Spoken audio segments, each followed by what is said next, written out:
প্রধানমন্ত্রী তারেক রহমান তার সরকারের সবচেয়ে কঠিন চ্যালেঞ্জটি মনে হয় নিয়ে নিয়েছেন। একনেক সভায় ৩৫,০০০ কোটি টাকার বিশাল মেগা প্রকল্প হাতে নিয়েছেন। এই পদ্মা ব্যারাজ নির্মাণ হলে বাংলাদেশের ২৪ জেলার পানি সংকট নিরসন হবে, যা ভারত এতদিন ফারাক্কা বাঁধ দিয়ে আমাদের পানির অভাবে এবং অন্য সময় পানিতে ডুবিয়ে মারত। পদ্মা ব্যারাজ হবে ভারতকে টেক্কা দেওয়ার বড় অস্ত্র, যার নির্মাণের দায়িত্ব যাচ্ছে ভারতের চিরপ্রতিদ্বন্দ্বী চীনের কাছেই। চলুন তাহলে জেনে নেই পদ্মা ব্যারাজের আদ্যোপান্ত। পদ্মা ব্যারাজ কি, এটি কোথায় নির্মাণ করা হবে, এটি করলে কতটুকু সুফল পাবে বাংলাদেশ এবং ভারতকে কতটা দাঁত ভাঙা জবাব দেয়া যাবে। বাংলাদেশে প্রায় ৩৫,০০০ কোটি টাকা ব্যয়ে পদ্মা নদীর উপর নতুন একটি ব্যারাজ নির্মাণ করতে যাচ্ছে সরকার। মেগা এই প্রকল্পটি আগামী ৭ বছরে নিজস্ব অর্থায়নে বাস্তবায়ন করা হবে। সচিবালয়ে প্রধানমন্ত্রী তারেক রহমানের নেতৃত্বে অনুষ্ঠিত জাতীয় অর্থনৈতিক পরিষদের নির্বাহী কমিটি একনেক সভায় প্রকল্পটির অনুমোদন দেওয়া হয়। পদ্মা ব্যারাজ নামের এই উন্নয়ন কর্মসূচির প্রাথমিক লক্ষ্য দেশটির দক্ষিণ পশ্চিমাঞ্চলের মৃত প্রায় ৫টি নদী পুনরুজ্জীবিত করা। প্রকল্পটি বাস্তবায়িত হলে নদীগুলোর আশেপাশের ২৪টি জেলার পানি সংকট নিরসন হবে, যার ফলে প্রায় ৭ কোটি মানুষ উপকৃত হবে বলে জানিয়েছেন পানি সম্পদ মন্ত্রী শহীদুদ্দিন চৌধুরী আনি। ফারাক্কা বাঁধের কারণে শুষ্ক মৌসুমে ওই অঞ্চলে ব্যাপক খরা পরিস্থিতি তৈরি হয় এবং পদ্মা নদীর সঙ্গে যুক্ত অন্যান্য নদী শুকিয়ে যায়। এর ফলে নদীর তীরবর্তী এলাকায় লবণাক্ততা দেখা দেয়। অন্যদিকে বর্ষা মৌসুমে কোথাও কোথাও জলাবদ্ধতাও তৈরি হয় বলে জানান মন্ত্রী। সব দিক বিবেচনায় এই প্রকল্পটিকে আমরা বলছি যে মাস্টার মাইন্ড প্রকল্প, যেটা আমাদের নির্বাচনী প্রতিশ্রুতি ছিল, ইশতেহারে ছিল। মাননীয় প্রধানমন্ত্রী জনাব তারেক রহমান নির্বাচনের পূর্বে রাজশাহীতে গিয়ে জনসাধারণের সামনে সেটা বক্তব্য রেখেছিলেন, কমিটমেন্ট করেছিলেন। সেটা বাস্তবায়নের জন্য এই প্রকল্পটি একনেকে অনুমোদিত হয়েছে। বুধবার একনেক সভা শেষে সাংবাদিকদের বলেন মিস্টার অ্যানি, আগামী অর্থ বছরে প্রকল্পের প্রথম ধাপের কাজ শুরু হওয়ার কথা রয়েছে।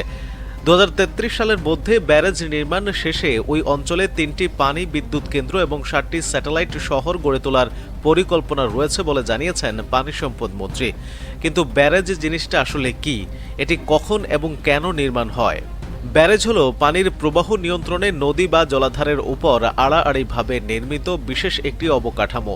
ড্যাম বা বাঁধের সঙ্গে এর বড় পার্থক্যের জায়গা হল বাঁধের মাধ্যমে সাধারণত জলাধারের পানি প্রবাহ বন্ধ করে দিয়ে একটি নির্দিষ্ট জায়গা জুড়ে পানি ধরে রাখা হয়। অন্যদিকে ব্যারেজের মাধ্যমে পানির প্রবাহ বন্ধ করার পরিবর্তে সেটির গতিপথ নিয়ন্ত্রণ করা হয়। এক্ষেত্রে মূল অবকাঠামোতে একাধিক দরজা রাখা হয়, যেখান দিয়ে পানি প্রবাহিত হয়। সাধারণত ব্যারাজ নির্মাণের আগে সেটার উজানে এক বা একাধিক কৃত্রিম খাল নির্মাণ করা হয়। এরপর পানি প্রবাহ নিয়ন্ত্রণ করে ওইসব খালে পানি ঢুকানো হয়। সেই পানি পাম্পের মাধ্যমে কৃষি জমিতে সেচ আকারে দেওয়া হয়। আবার অনেক সময় ব্যারেজের মাধ্যমে এক নদীর পানি অন্য নদীতে নিয়ে সেটির প্রবাহ বাড়ানোর চেষ্টা করা হয়।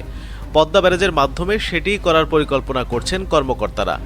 যথাযথভাবে পরীক্ষা নিরীক্ষা শেষে যেখানে ব্যারেজ প্রয়োজন সেখানে যদি এটি নির্মাণ করা যায় এবং ঠিকঠাক মতো কাজে লাগানো যায়, তাহলে অনেক ধরনের সুবিধা পাওয়া সম্ভব, বলছিলেন বাংলাদেশ প্রকৌশল ও প্রযুক্তি বিশ্ববিদ্যালয় বুয়েটের পানি ও বন্যা ব্যবস্থাপনা ইনস্টিটিউটের শিক্ষক অধ্যাপক ডক্টর আনিসুল হক।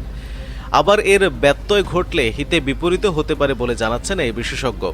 তখন দেখা যাবে ব্যারেজ কোনো কাজে লাগছে না, বরং শুধু শুধু অর্থের অপচয় হয়েছে এবং নদীও ক্ষতিগ্রস্ত হচ্ছে। কাজেই ব্যারেজ নির্মাণের আগে ভালোমতো পরীক্ষা নিরীক্ষা এবং নির্মাণের পর সেটির ঠিকঠাক ব্যবহারের নিশ্চয়তা করা জরুরি, বলেন অধ্যাপক হক। বাংলাদেশে আগেও বিভিন্ন সময় নদীর উপর ব্যারেজ নির্মাণ করতে দেখা গেছে। এর মধ্যে ১৯৮৩ সালে মৌলভীবাজারে মনু নদীর উপর প্রথমবার একটি ব্যারেজ নির্মাণ করা হয়েছিল, যেটি মনু ব্যারেজ নামে পরিচিত। পরে ১৯৯০ সালে লালমনিরহাটে তিস্তা নদীর উপর তিস্তা ব্যারেজ এবং ঠাকুরগাঁওয়ের টাঙ্গন নদীর উপর টাঙ্গন ব্যারেজ নির্মাণ করা হয়। পদ্মা ব্যারেজ নির্মাণটা আসলে কেন? ২০২৬ সালে এসে সরকার পদ্মা নদীর উপর ব্যারেজ নির্মাণ প্রকল্প অনুমোদন পেলেও বিষয়টি নিয়ে আগেও বিভিন্ন সরকারের সময় আলোচনা হয়েছে। বিশেষজ্ঞরা বলছেন, গত শতাব্দীর ৬০ দশক থেকে ২০০০ সাল পর্যন্ত অন্তত ৪ দশকে ব্যারেজের সম্ভাব্য স্থান নির্ধারণে ৪টি সমীক্ষা পরিচালিত হয়েছিল। এমনকি বিএনপি সরকারের গত মেয়াদে ২০০৫ সালে বিস্তারিত সম্ভাব্যতা যাচাইয়ের কাজ শুরু হয়। এরপর ২০০৯ সাল থেকে ২০১৩ সাল পর্যন্ত স্থানীয় ও বিদেশি বিশেষজ্ঞদের একটি দল সম্ভাব্যতা যাচাই করে প্রতিবেদন জমা দেয়। 2016 সাল পর্যন্ত পানি উন্নয়ন বোর্ড প্রকল্পটির নকশা প্রণয়নে কাজ করে।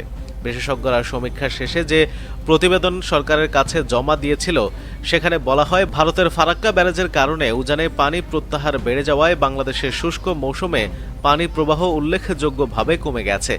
এর ফলে নদীগুলো শুকিয়ে যাওয়ায় কৃষি ও মৎস্য খাতে যেমন বড় ধরনের ক্ষতি হচ্ছে, তেমনি নৌ চলাচল ও জীববৈচিত্র্য বাধার মুখে পড়ছে।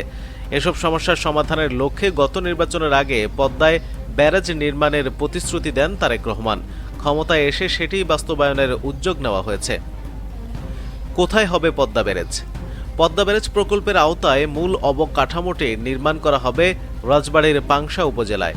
প্রায় 2.1 কিলোমিটার দীর্ঘ ওই ব্যারেজে 78টি স্পিলওয়ে, 18টি আন্ডার স্কুইজ এবং 2টি ফিশ পাস রাখা হবে।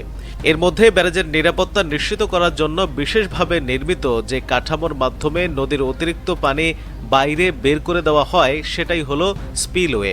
আর আন্ডার স্ক্লুইজ হলো ব্যারেজের পানির প্রবাহ ও পলি ব্যবস্থাপনার জন্য নির্মিত আরেকটি বিশেষ কাঠামো।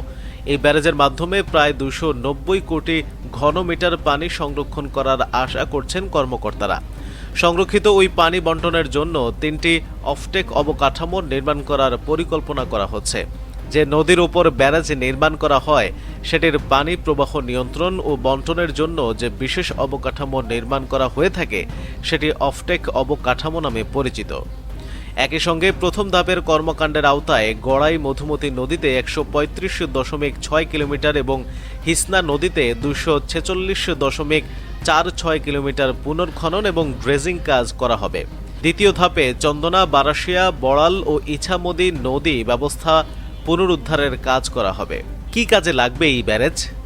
প্রকল্পটি বাস্তবায়নের মাধ্যমে গড়াই মধুমতি, হিসনা, মাথাভাঙ্গা, চন্দনা, বারাশিয়া, বড়াল ও ইছামতি নদীর পানি প্রবাহ পুনরুজ্জীবিত করা হবে বলে জানিয়েছে সরকার।